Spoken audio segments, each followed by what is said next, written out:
Hey guys, I got to tell you, this is my favorite booth. Don't tell anybody. This is all about the preservation of the animals, especially like the sharks and the turtles and all that kind of stuff. So I'm kind of passionate about the animal thing. I love the rainforest and stuff, but I'm kind of like the undersea world too. So this is Randall. I'm gonna let Randall tell you about what his organization's doing to help with the sharks and the turtles and the... Well, I'm the president of an organization in Costa Rica called PRETOMA, which stands for Sea Turtle Restoration Program. It's a nonprofit, and basically it was just me and a bunch of friends, and we're all tour guides or biologists or naturalists of some sort, and we decided that we wanted to get together and, save sea turtles. Many of us were already doing sea turtle conservation work, and there were opportunities out there to get money, funding for certain projects, but we needed to get organized, and that's how it all got started back in 1997. And now we've grown into a very influential organization. We do research, but we don't just stop there with doing the biology. We also work a lot with the local people, local communities, changing their mindsets. We work with educating them about what's happening to the... Right, we're educating them about the whole problem with the sea turtles, what's the impact of them eating the turtle eggs, if they should leave some at least, trying to... And then we get them involved in our projects too. Now we have programs where volunteers come from the States, they stay in the locals' homes, and now locals who used to be poachers now operate little cabinas in the back part of their house, and they make more money saving turtles than they did taking the turtle eggs. And it's been a process. It doesn't happen overnight, but it's already been 10 years, and we've had very good results in different communities. We also work with fishermen.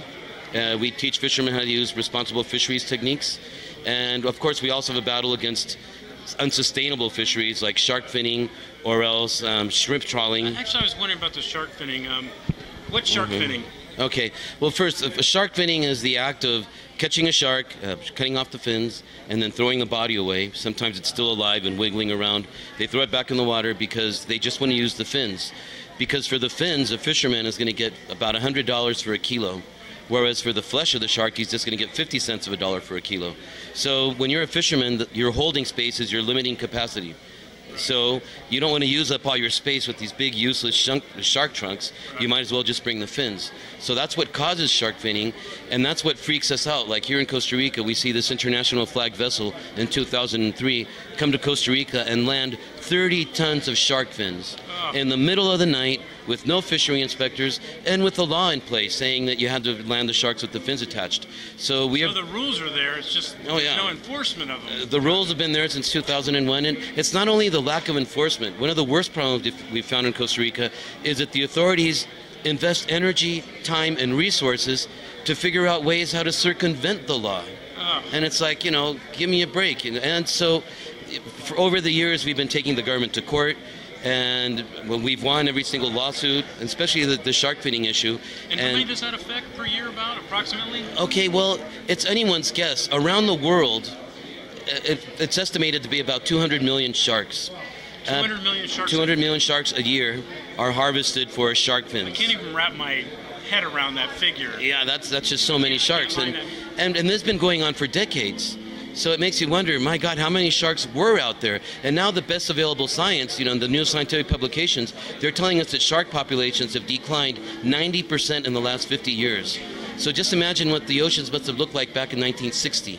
Right. Just, sharks all over the place. So right now the main project, they were saying the emphasis on the docks, the private landings or right. something? Well, we've gone through a whole process in Costa Rica because, as I said, we come up with the regulation and the authorities circumvent it. We go to court, but after we win, and then they figure out a way to screw us again.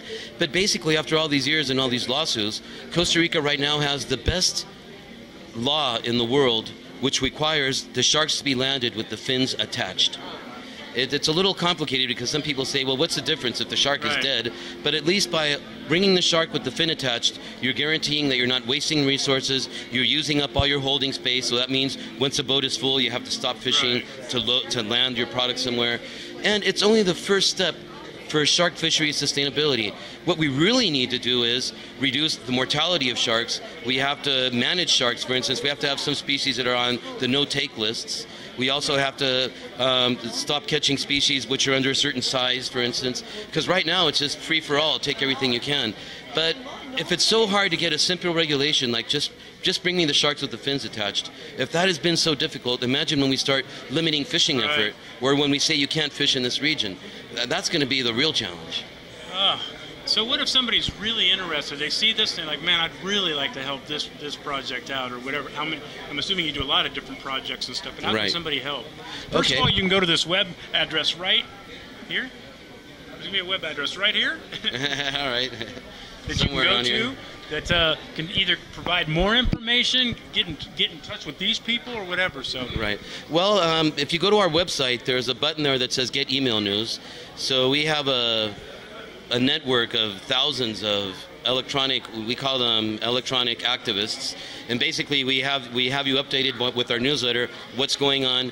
And lots of times, it's kind of difficult. How can somebody in the U.S. help, for instance, or on the other side of the world? Well, for one thing, we really need to show our politicians that the world cares. Our politicians mind international opinion. So if a politician gets 10,000 letters from people in the States saying, I'm really concerned about Costa Rica, Costa Rica has such a good image, but I feel that image is being tarnished by the shark finning issue, for instance. Or else sometimes we might call everyone and say, hey, look, could you please send this message to this deputy or to this congressman and just tell them that you support such and such law to be passed. And all that, believe it or not, really does help. Also, okay. Correct me if I'm wrong, but this is kind of a private question.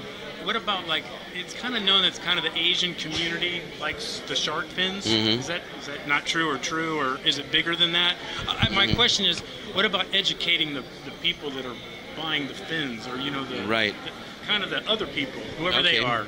Right. Well, you're right in that sense. This whole shark fin thing is an Asian thing. So as to say, we don't. That's what's going on. And it actually goes back thousands of years. The emperors used to consume shark fin soup.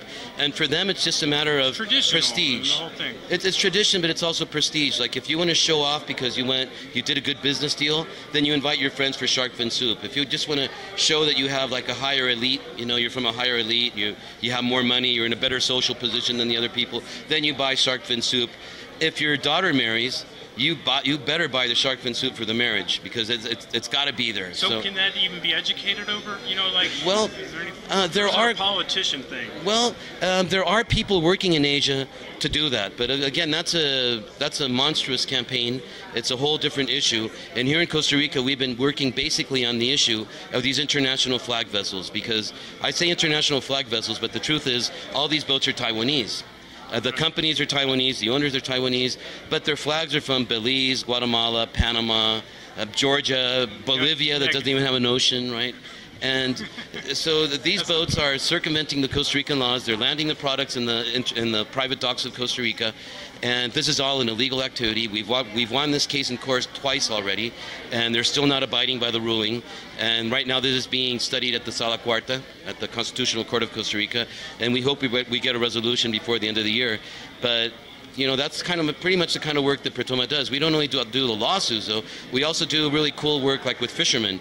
In spite of all the problems with the shark finners, we also work with the Costa Rican fishermen, teaching them sustainable fishing practices. The Costa Rican fishermen let us get on board. We study their shark catches, and then we do management recommendations, like where they shouldn't fish, or what season of the year. And they're pretty open to all, some are. We've been working with groups of fishermen in Playas del Coco, in Golfito, in Tárcoles, and slowly the fishermen are catching on. These three groups of fishermen have been very positive, but these are the very progressive fishermen.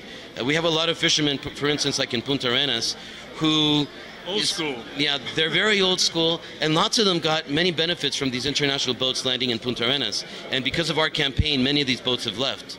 And some of them resent that because they say, oh, these boats used to reactivate the Punta Arenas economy, right? And yeah, maybe they were, but they were doing this with an illegal product, right? So. But it's always follow the money, unfortunately.